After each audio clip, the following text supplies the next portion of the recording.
Bonjour à tous, c'est Thomas de 100% Science, la chaîne totalement dédiée aux sciences. Aujourd'hui, nous allons parler de la flottabilité, qui est un sujet que de nombreuses personnes connaissent, ou plutôt pensent connaître. Pour commencer, je vous laisse avec Paul.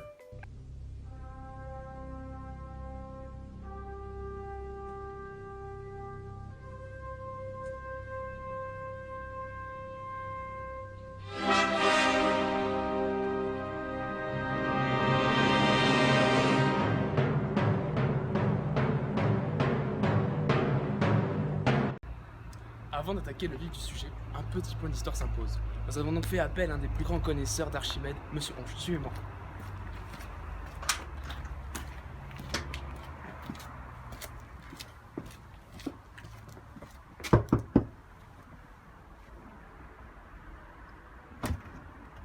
Bonjour, enchanté. Bonjour. Vous veuillez entrer. Donc Monsieur Onge, qui est Archimède.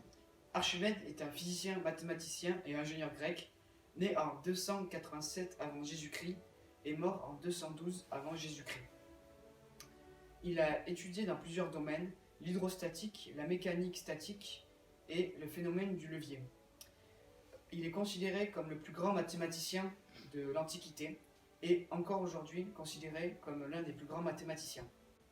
Vous avez sûrement déjà entendu cette phrase: tout corps plongé dans un fluide subit une force verticale dirigée de bas en haut, et cette force est appelée la poussée d'Archimède.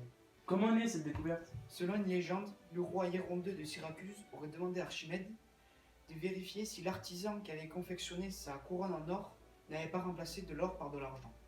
Archimède réfléchissait à ce problème dans un bain public. Il observait les objets qui flottaient. Il serait sorti dans la rue entièrement nu et a crié le célèbre Eureka.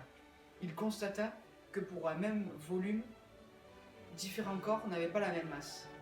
Plus tard, la poussée d'Archimède a été reprise et approfondie par un célèbre Galilée. Merci, au plaisir. Maintenant que vous connaissez l'histoire d'Archimède, on va rentrer dans le vif du sujet en parlant du phénomène de flottabilité. À toi Thomas. Donc c'est très simple. Lorsqu'un corps est immergé dans un fluide, il est alors soumis à la gravité, mais également à la poussée d'Archimède. Donc la pesanteur est une force qui s'applique de haut en bas et qui se représente de façon vectorielle par une flèche ayant pour origine le centre de l'objet concerné. A l'inverse, la poussée d'Archimède est une force qui s'applique de bas en haut et qui a pour point d'implication le centre de l'objet concerné également. Ce sont donc deux forces opposées. On parle de gravité ou d'interaction gravitationnelle lorsque l'interaction concerne deux corps ayant une masse. Isaac Newton a affirmé que deux points M et M', répartis régulièrement autour de leur centre et séparés par une distance, exerceront l'un sur l'autre une force d'attraction de même valeur. Ces forces ont une direction et un sens. La gravité est responsable de phénomènes tels que les marées et aussi la pesanteur qui procure à chaque corps un poids. Le poids s'obtient en multipliant la masse de l'objet par l'intensité de la pesanteur terrestre, qui est égale à 9,8 newtons par kilogramme.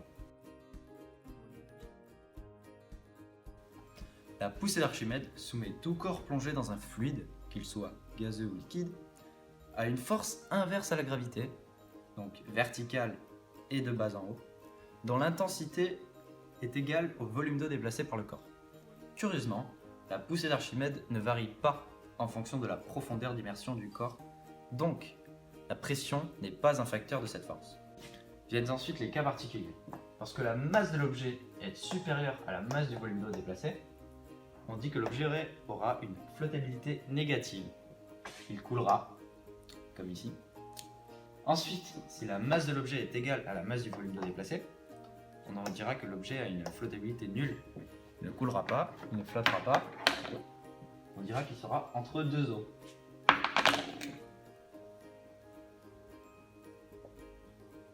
Voilà. Troisième cas, si la masse de l'objet est inférieure à la masse du volume d'eau déplacé, on dira que l'objet a une flottabilité positive. Dans ce cas-là, il flottera.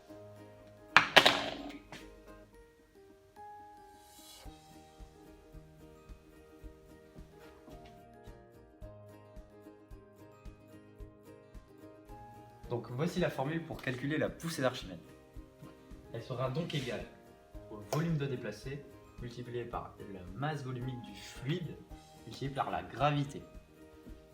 La poussée d'Archimède s'exprimera en newton, le volume d'eau déplacée en mètres cubes, la masse volumique en kilogrammes par mètre cube et la gravité en newton par kilogramme. Voilà. Je vais maintenant vous montrer différents exemples des différents types de flottabilité cités précédemment. À présent, parlons de la flottabilité positive. Prenons cette bouteille par exemple. Elle a un volume de 0,5 litres. La masse du volume d'eau qu'elle déplacera sera de 500 grammes. Pesons cette bouteille.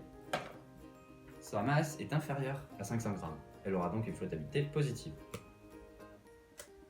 Elle flotte. Comme je vous l'expliquais précédemment, dans ce cas précis, la masse de la bouteille est égale à la masse du volume qu'elle déplace.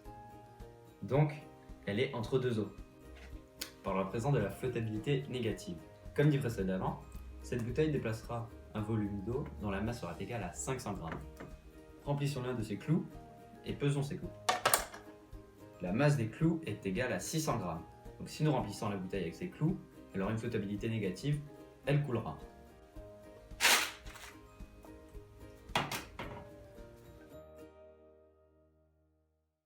Maintenant, on se retrouve dans la baie de Saint-Jean-Luz. On va interviewer Monsieur Titanic, l'ingénieur en chef du projet Harmony of the Sea.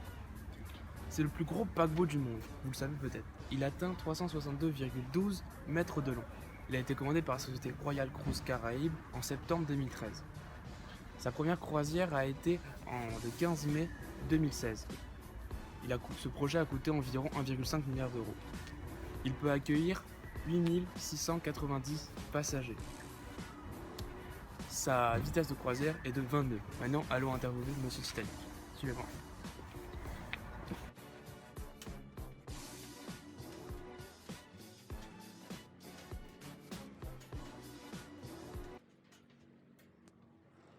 Donc Monsieur Titanic, présentez-vous un petit peu. Je suis ingénieur marin depuis plus de 20 ans. C'est un métier qui se transmet de père en fils. Je suis spécifié dans la coque. On se pose tous la même question, comment un bateau aussi lourd arrive à flotter? Lorsque plusieurs personnes montent sur un bateau, le poids de celui-ci augmente. Donc d'après la poussée d'Archimède, celui-ci devrait couler. Heureusement, aujourd'hui, les bateaux sont conçus de manière à ce qu'ils déplacent un volume d'eau très grand, pour leur garantir une flottabilité positive. Dans le cas du bateau Harmony of the Sea, il possède une ligne de flottaison de 47 mètres. La partie supérieure du bateau est très légère comparée à la partie inférieure du bateau, ce qui lui confère un centre de gravité très bas, et donc une grande stabilité. Le bateau a une masse de 60 000 tonnes, et il peut flotter car il déplace un volume d'eau supérieur à 60 000 mètres cubes.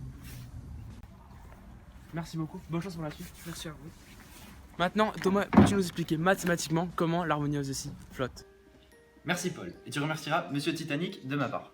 Donc, un petit rappel s'impose. La poussée d'Archimède s'exprime en newton, et elle est égale au volume déplacé fois la masse volumique du fluide fois la gravité. Le poids s'exprimant en newton est égal à la masse de l'objet fois la gravité. Donc, les données de ton problème, la gravité sur Terre est égale à 9,8 newtons par kilogramme, la masse du paquebot est égale à 60 fois 10 puissance 6 kg, et la masse volumique du fluide, ici l'eau, est égale à 1001,69 kg par mètre cube. Donc, calculons la poussée d'Archimède du paquebot. Elle est égale à 6 fois 10 puissance 4 fois 1001,69 fois 9,8 égale à environ 589 fois 10 puissance 6 newton. Le poids du paquebot est égal à 60 fois 10 puissance 6 fois 9,8 est égal à environ 588 fois 10 puissance 6 newton. On remarque que la poussée d'Archimède est supérieure au poids du paquebot, c'est pour ça qu'il flotte et il a une flottabilité positive. Ah Paul, te revoilà. Voilà pour conclure cette vidéo. Donc on espère avoir pu vous éclairer au sujet de la flottabilité et de cette poussée d'Archimède. Vous ne pouvez plus dire que vous ne savez pas, vous pouvez dès à présent impressionner vos proches. On se dit à très bientôt et n'oubliez pas, c'est 100% science.